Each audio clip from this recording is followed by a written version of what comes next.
The crystal chandeliers gave off a soft, golden glow in the Grand Meridian Hotel's private dining room, where, tomorrow, 200 of the city's most powerful people would gather for what my family called the social event of the year.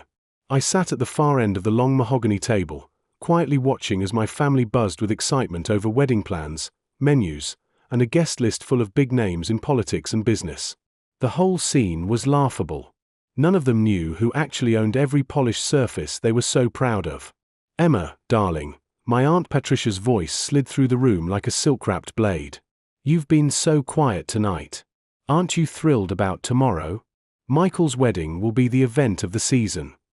23 heads turned my way, every one of them in designer clothes worth more than most people's rent, wearing looks that ranged from fake interest to polite scorn. I was in a black Target dress. My hair was in a plain ponytail. The only thing on my wrist was a cheap watch from a clearance rack.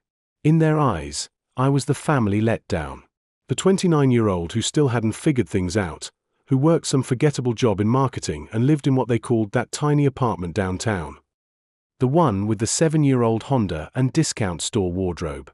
The one left out of wedding planning because, as my mother once put it, Emma's life is just different from ours. "I'm very happy for Michael and Sarah," I replied softly, taking a sip of water while they drank champagne that cost more per bottle than my monthly car payment. Michael, resplendent in his custom-tailored tuxedo that probably cost more than my supposed annual income, leaned back in his chair with the confident smile of someone who'd never questioned his place in the world. "You know, Em, I've been meaning to ask, what did you end up getting us for a wedding gift? I know money's tight for you, but Sarah and I are really curious." The question hung in the air like smoke. Conversations at nearby tables. Yes, there were multiple tables because this rehearsal dinner was larger than most people's actual weddings, seemed to pause as family members strained to hear my answer. Sarah, his bride-to-be, giggled behind her perfectly manicured hand. Her engagement ring caught the light, a 5-carat diamond that had been featured in the society pages of 3 different newspapers. "Oh, Michael, don't put her on the spot. I'm sure Emma did her best with whatever she could afford." My cousin Bradley, 26 and fresh out of law school with a job at his father's firm, couldn't resist chiming in. "Come on, don't keep us in suspense, Emma. What's the big gift? Please tell me it's not another one of those homemade photo albums you used to give us." The laughter that rippled around the table was polite but unmistakably cruel. My mother shot Bradley a warning look, but she was smiling, too. Even my father, usually the most diplomatic of the family, was grinning into his brandy snifter. "Actually," I said, setting down my water glass and meeting Michael's eyes directly, "I was thinking of keeping it simple. Maybe just a card, like you suggested." The silence that followed lasted exactly 3 seconds before the eruption began. Michael nearly choked on his champagne. "A card, Emma? This isn't a birthday party at Chuck E. Cheese. This is my wedding. Do you see where we are right now?" He gestured grandly at the opulent surroundings. "This is the Grand Meridian Hotel, the most exclusive venue in the city. Sarah's father had to call in favors just to get us this booking." "Now, Michael," my father interjected, though his tone suggested he agreed entirely with the sentiment. "I'm sure Emma didn't mean, 'No, Dad.'" "She needs to hear this," Michael continued, his voice rising slightly as the champagne and the audience emboldened him. "Emma, you can't just coast through life forever. Look around this table. Uncle Richard just made partner at Morrison & Associates. Bradley's starting at Patterson Commercial Real Estate. Cousin Jennifer just got promoted to Senior Vice President at First National Bank. Even our youngest cousin Amy just landed an internship at the mayor's office." He paused for effect, making sure everyone was listening. "And tomorrow, Sarah and I will be celebrating our marriage with judges, senators, city council members, business owners who control millions of dollars in commerce." Sarah beamed at this recitation of her family's accomplishments. "My parents have been planning this wedding for 8 months. The flowers alone cost more than most people spend on their entire wedding. We have a 12-piece orchestra, not a DJ. The cake was designed by the same pastry chef who did the governor's daughter's wedding last year. And you think," Michael continued, building to his crescendo, "that a card fits into that world, into our world?" I nodded thoughtfully, as if seriously considering his question. You make an excellent point, Michael. A card does seem rather insufficient for such a grand occasion. Finally, my Aunt Patricia muttered under her breath, loud enough for the table to hear, some self-awareness. You know what your problem is, Emma. This came from my Uncle Richard, Patricia's husband, who'd been drinking heavily and was feeling philosophical. You never learned to think big. You're content with your little life, your little apartment, your little job. There's nothing wrong with that, mind you, but you can't expect to run with wolves when you're determined to stay a sheep. More laughter. Even my mother was nodding approvingly at this bit of wisdom. I pulled out my phone, a gesture that made several family members roll their eyes. My phone was 3 years old with a cracked screen protector I'd never bothered to replace. To them, it was just another symbol of my failure to keep up with their standards. Always on that thing, Bradley observed. Who could possibly be calling you at 9:30 on a Friday night? Let me guess. Someone from your little marketing company wants to discuss weekend overtime. Actually, I said, standing up from the table, I need to make a call. I think you're absolutely right about the card being insufficient. The entire dining room had gone quiet now, not just our table, but the other tables of family and wedding party members. Even the piano player in the corner seemed to sense the tension and let his melody fade into silence. I dialed a number I knew by heart, watching their faces as I waited for the answer. Hello, James. Yes, I know it's late, but we have a situation at the Grand Meridian that requires immediate attention. No, not that kind of situation. Nothing dangerous. I need you to cancel the Henderson wedding scheduled for tomorrow. Yes, all of it. The ceremony at 3 o'clock, the cocktail hour at 5, the reception at 7, everything. I don't care about the deposits or the contracts. Just handle it. The color began draining from faces around the table, starting with Michael and spreading outward like ripples in a pond. Emma, my mother whispered, her voice barely audible. What are you doing? Who are you talking to? I held up a finger, continuing my conversation. And James, I want you to personally deliver the cancellation notice to the bride suite tonight. Make sure they understand this isn't a staffing issue or a scheduling conflict. Make it clear that this comes directly from ownership. Yes, from Grandstone Hospitality Group. Tell them the owner felt that the behavior of the wedding party toward hotel staff was unacceptable. What's that? Oh, yes, you can include that detail about inappropriate conduct toward family members as well. Thank you, James. I hung up and smiled at the table full of horrified faces. I think that's a much more memorable wedding gift than a card, don't you?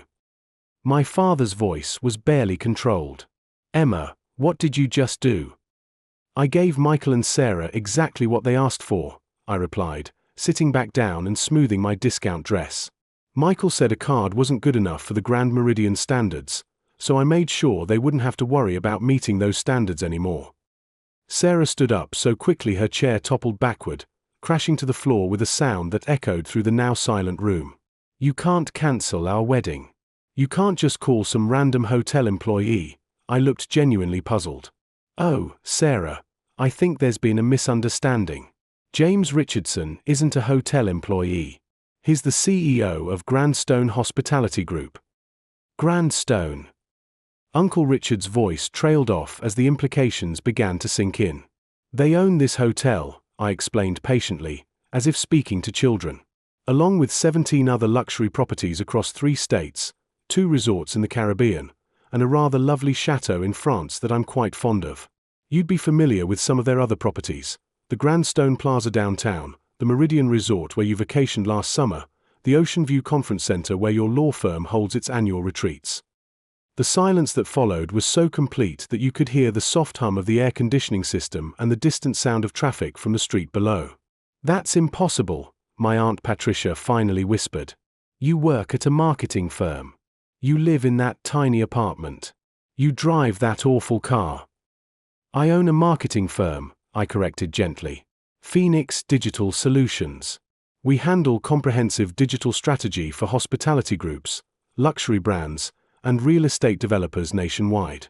Our client list includes about 60% of the major hotel chains in North America, which is how I met James Richardson 5 years ago. I paused to take another sip of water, enjoying the way their faces were cycling through various stages of shock and disbelief. James was so impressed with our work, we increased Grandstone's direct bookings by 340% in our first year, that when they were looking for investors 3 years ago, he offered me the opportunity to buy in. I liked their vision for luxury hospitality, so I acquired a controlling stake. 63%, to be exact. Michael's mouth was opening and closing like a fish gasping for air. But as for the tiny apartment, I continued conversationally, that's actually a 12-story office building in the financial district. Phoenix Digital Solutions occupies floors 3 through 8. I live in the penthouse. It's about 4,500 square feet, though I suppose that might seem tiny compared to some people's standards. My mother was shaking her head frantically, as if she could make this all go away through sheer force of denial. Emma, this is insane. This is some kind of elaborate joke.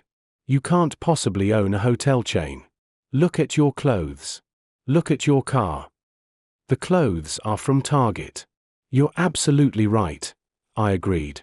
I find them comfortable and practical. As for the car, well, that Honda Civic belongs to my assistant, Rebecca. She lets me borrow it when I visit family because I prefer to keep a low profile. It helps me see who people really are when they think I have nothing to offer them. James Richardson himself appeared at our table, as if summoned by our conversation. He was immaculate in his evening suit despite the late hour, his silver hair perfectly styled, his manner professionally courteous but unmistakably authoritative. Miss Martinez, he said with a slight bow, I came personally to ensure everything was handled according to your instructions. The Henderson wedding has been completely cancelled. All vendors have been notified. All deposits will be returned by Monday morning, and I've prepared a comprehensive guest notification system. Shall I proceed with the automated calls and emails? Please do, James. Make sure everyone understands that the cancellation came from ownership due to inappropriate behavior towards staff and other guests. Of course. And shall I prepare the Ocean View Ballroom for your corporate event tomorrow instead? I believe you mentioned wanting to host something for your West Coast marketing clients who are flying in for the quarterly review. Perfect. Make sure the catering reflects the seasonal menu we discussed and confirm that the AV equipment for the presentation is properly calibrated.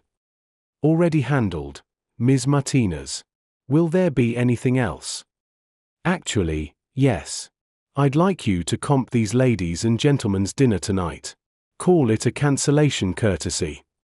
James bowed again. My pleasure. Have a wonderful evening. As he walked away, I turned back to my family, 23 faces frozen in shock, disbelief, anger, and quiet calculation. Michael looked like he might throw up. Sarah was typing like mad, probably texting her dad.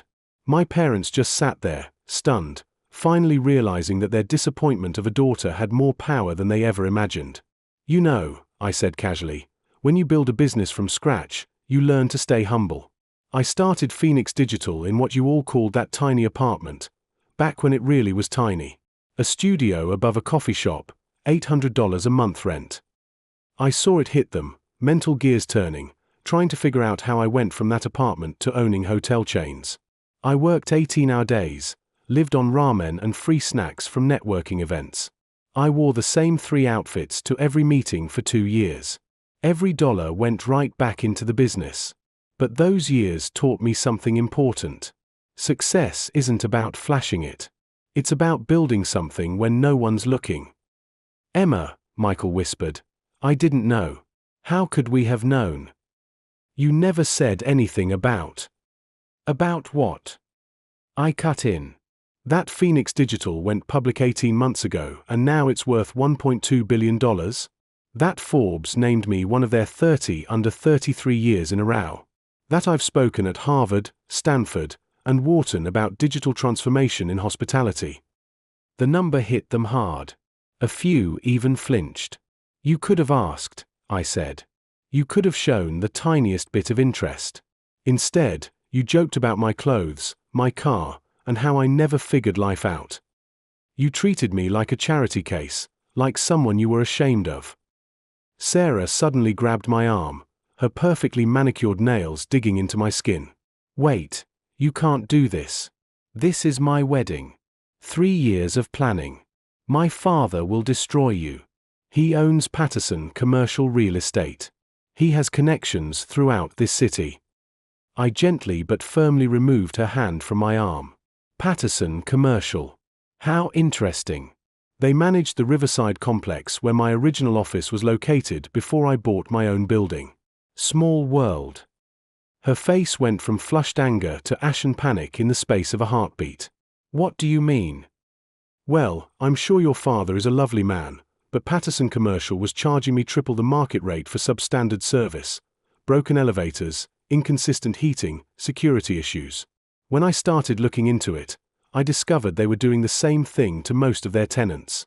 So, when my lease was up, I bought my own building. And I may have mentioned to a few other business owners that they might want to explore their options." "You're lying," Sarah whispered. "Patterson Commercial lost about 40% of their major tenants over the past 2 years," I continued matter-of-factly, "including, coincidentally, the management contract for several Grandstone properties. Turns out they were billing us for services they weren't actually providing. James was quite upset when our audit revealed the discrepancies." The blood drained completely from Sarah's face. Her father's business had indeed been struggling lately, though the family had been trying to keep it quiet. My father finally found his voice. "Emma, sweetheart, surely we can work this out. Michael didn't mean anything by what he said. We're family. You can't just destroy a wedding over a misunderstanding." "A misunderstanding?" I repeated. "Dad, this isn't about one comment at one dinner. This is about 29 years of being treated like the family disappointment. This is about being excluded from family decisions because you assumed I had nothing valuable to contribute. This is about being mocked and dismissed and patronized at every family gathering for the past decade." "But we didn't know," my mother protested. "If you had told us about your success, would it have mattered?" I asked. "Should your respect for me as a person depend on how much money I have in the bank? Should the way you treat your daughter be contingent on her net worth?" The question hung in the air like an accusation because we all knew the answer. Bradley, who had been silent since his earlier joke about photo albums, suddenly spoke up. "But the wedding, Emma, there are 200 guests coming tomorrow. Senators, judges, business leaders. This will humiliate our entire family." "Will it?" I asked. "Or will it teach you something about consequences, about how you treat people when you think they can't fight back?" Michael suddenly stood up, his chair scraping against the floor. "You know what? Fine. You want to play power games? You want to show off your money? Go ahead. Cancel the wedding. But don't pretend this is about respect or family values. You're getting revenge because we didn't treat you like the secret billionaire you apparently are." "I'm worth $3.7 billion, actually," I corrected quietly. The number landed like a bomb in the middle of the table. Even the servers who had been discreetly clearing dishes stopped moving. "What?" Sarah breathed. Phoenix Digital was just the beginning. The IPO gave me the capital to expand into other markets: real estate development, renewable energy, tech startups. The hospitality acquisition was actually one of my smaller investments. Forbes' estimate last month was $3.7 billion, though their methodology tends to be conservative. My Aunt Patricia made a sound like a punctured tire, billion, with a B. "The funny thing is," I continued, standing up and gathering my discount purse, "I was actually planning to give you a very generous wedding gift. I'd arranged for a month-long honeymoon in Europe, my villa in Tuscany, my apartment in Paris, a yacht charter in the Mediterranean. I thought it would be a nice surprise." "You have a villa in Tuscany," my mother whispered. 3 villas, actually. Tuscany is a lovely province in the world. But the Tuscany property has the best views of the vineyard, or it had the best views for your honeymoon. I'm thinking of hosting a corporate retreat there instead. My marketing team has been working very hard lately." Sarah burst into tears, her carefully applied makeup running in black streams down her cheeks. "This isn't fair. You can't punish us for not knowing you were rich. How were we supposed to know?" I'm not punishing you for not knowing I was rich, I said, slinging my Target purse over my shoulder. I'm punishing you for treating me like garbage when you thought I was poor. There's a significant difference. Michael grabbed my arm as I turned to leave. Emma, please. I'm sorry. We're all sorry. Can't we just start over? Forget tonight happened. I looked around the table at their desperate faces, these people who had spent years making me feel small, unwanted, unsuccessful, who had treated me like an embarrassment to the family name, who had excluded me from important conversations and mocked my lifestyle choices and dismissed my opinions because they assumed I had nothing valuable to offer. You want to start over? I asked. Here's how we start over. Tomorrow, instead of your wedding, you're all going to volunteer at the Haven House homeless shelter on 5th Street. A homeless shelter.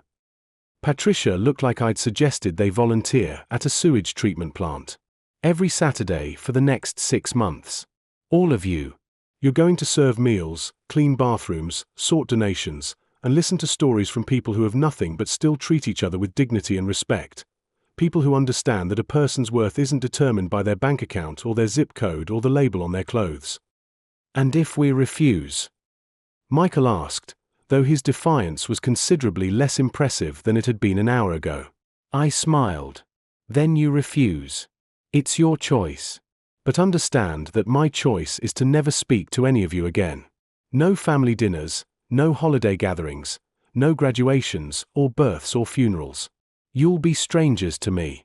And given that I now control significant portions of this city's hospitality and real estate markets, that might make certain social and business situations rather awkward for you. The weight of that threat settled over them like a blanket.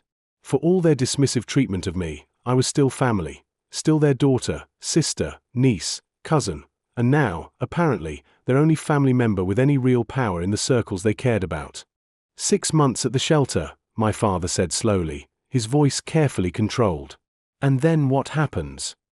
And then we see if you've learned anything about treating people with respect, regardless of what car they drive or what clothes they wear or what job they have. We see if you're capable of valuing family relationships over social status. Sarah wiped her eyes, smearing her mascara even further. What about our wedding? We can't just not get married, the invitations, the plans, the deposits. You can absolutely still get married, I said. Just not at my hotel. I'm sure you can find a nice little chapel somewhere. Something more appropriate for people who are just learning about humility. A chapel. She looked horrified. There's a lovely little place called St. Mary's about 10 minutes from here. Very intimate. Probably perfect for, say, 20 or 30 of your closest family and friends instead of 200 social climbers and business contacts. 20 or 30. Michael looked like he might faint. Well, yes.